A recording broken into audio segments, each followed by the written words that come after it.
আসসালামু আলাইকুম, this is Sanjida. আবারও তোমাদের মাঝে চলে এসেছি একটি মিনি ব্লগ নিয়ে। সকালে ঘুম থেকে উঠে প্রথমেই পর্দা সরিয়ে বাইরের সুন্দর আবহাওয়াটা দেখলাম। আজকের আবহাওয়াটা এত সুন্দর ছিল যা বলার মতো না। তারপর ফ্রেশ হয়ে নিলাম। আর এদিকে আমার বাবাই এখনও ঘুমোচ্ছে। আজ সকালের নাস্তায় ছিল গরম গরম খিচুড়ি। এরই মধ্যে আমার বাবাই ঘুম থেকে উঠে গেল। ভাবলাম বাবুকে আগে ফ্রেশ করিয়ে নেওয়া যাক, তাই ওর বাবা ওকে নিয়ে গেল আর আমি ততক্ষণে ওর গরম গরম খিচুড়িটা নিয়ে এলাম। কিন্তু বাবুকে খাওয়ানো মানে আরেকটা যুদ্ধ। একবার খাবে তো আরেকবার দুষ্টুমি করবে, কখনো এদিকে যাবে কখনো ওদিকে। অনেক আদর বুঝিয়ে সুজিয়ে আর একটু জোর করে শেষ পর্যন্ত খাওয়াতে হলো। বাবুকে খাওয়ানোর ফাঁকে আমি ভাত বসিয়ে দিয়ে এলাম। মাছগুলো আগেই ধুয়ে গুছিয়ে রান্নার জন্য প্রস্তুত করে রেখেছিলাম, আর আলুও। এখন মাছগুলো ভালো করে ভেজে নিলাম। এরপর একে একে সব মশলা কষিয়ে রান্নাটা বসিয়ে দিলাম। রান্নাঘরে কাজ করতে করতে কখন যে সময়টা কেটে গেল টেরই পেলাম না। দেখতে দেখতে দুপুরের রান্নাটাও একদম শেষ।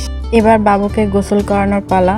ওকে সুন্দর করে গোসল করি, একদম ফ্রেশ করে নিলাম। ফ্রেশ করানোর পরই বাবাই বলতেছে আমার ক্ষুধা লাগছে, আমি ভাত খাবো, তুমি আমায় ভাত দাও। তাই আর দেরি না করে আমিও ভাত নিয়ে বসে পড়লাম খাওয়ানোর জন্য।